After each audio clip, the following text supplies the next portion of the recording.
अस्सलामुअलैकुम दोस्तों, अभी हाल ही में एक डिबेट हुई है डज गॉड एग्जिस्ट के ऊपर मुफ्ती समाइल नदवी साहब की और जावेद अख्तर साहब की। तो मुफ्ती समाइल नदवी साहब ने उसमें 3-4 वर्ड्स इंग्लिश के ऐसे यूज़ किए थे जो जावेद अख्तर साहब कासिद को समझने से। तो वो वर्ड्स थे, एक तो था कंटिजेंसी, एक था नेसेसरी बीइंग, एक था इनफाइनाइट रिग्रेस पॉलिसी और एक था कंटिजेंट बीइंग। तो हम इसको समझते हैं, कई लोग उसको नहीं समझ पाए अभी तक भी कि असल में ये है क्या चीज़।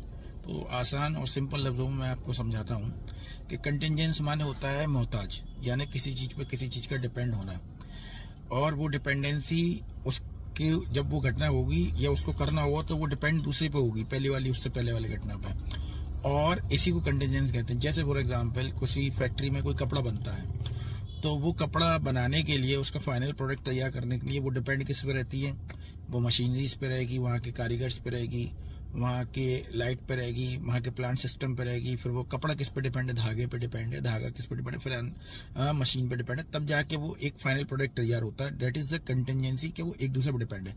लेकिन इसमें एक चीज आई थी, इनफाइनाइट रिग्रेस पॉलिसी, यानी कि ये डिपेंडेंसी इनफाइनाइट हुआ है कि वो डिपेंड एक दूसरे पे करते रहे, तो वो इनफाइनाइट रिग्रेट पॉलिसी में आएगा, तो फिर वो कपड़ा कभी बन नहीं पाएगा। इसको दूसरी भाषा में ऐसे समझिए आप कि फॉर एग्जांपल मैंने किसी से 100 रुपये उधार मांगे और उसने कहा कि मेरे पास उधार नहीं है, मैं दूसरे से लेके दूंगा, दूसरे ने कहा तीसरे से लूंगा, चौथे से, तो ये घटना घटती चली जाएगी, लेकिन मेरे पास वो 100 रुपये कभी नहीं आ पाएंगे। इसी को मुफ्ती यासिर साहब ने जब बयान किया था कि आप एक शायर हैं और आपके उस्ताद भी एक शायर रहे होंगे, उसके उस्ताद भी, और अगर ये इनफाइनाइट रिग्रेस पॉलिसी हुई है तो आप कभी शायर नहीं होंगे, मतलब वो घटना कभी घटेगी नहीं। तो इसी को इनफाइनाइट रिग्रेस पॉलिसी कहते हैं। तो सिंपल बात है कि कंटिजेंसी मतलब डिपेंडेंसी होना, लेकिन उसके लिए एक नेसेसरी बीइंग का होना जरूरी, ये वर्ड भी यूज हुआ था। तो नेसेसरी बीइंग मतलब कि एक कंटिजेंसी बीइंग हो गया, जैसे हम किसी कपड़े को तैयार करते हैं, तो ये हम तैयार कर रहे हैं, ये तो दुनियावी एतबार से कंटिजेंसी बीइंग है, कपड़े एतबार गाड़ी तैयार करनी है, यानी जो इन्वेंट कर रहा है, जो क्रिएटर है दुनियावी मामला में, जो चीज का, वो कंटिजेंट बीइंग है। लेकिन नेसेसरी बीइंग वो है जो यूनिवर्स को जिसने बनाया।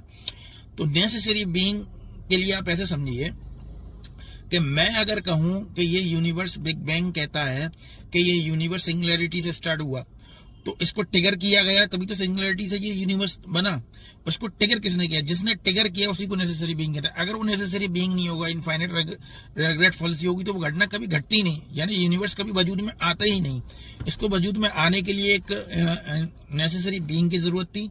सिंपल भाषा, वो नेसेसरी बीइंग अल्लाह है, जो उसने उसको ट्रिगर किया। अगर अल्लाह नाउजुबिल्लाह तौबा, अल्लाह का वजूद ना हो तो यूनिवर्स कभी आए नहीं, क्योंकि साइंस भी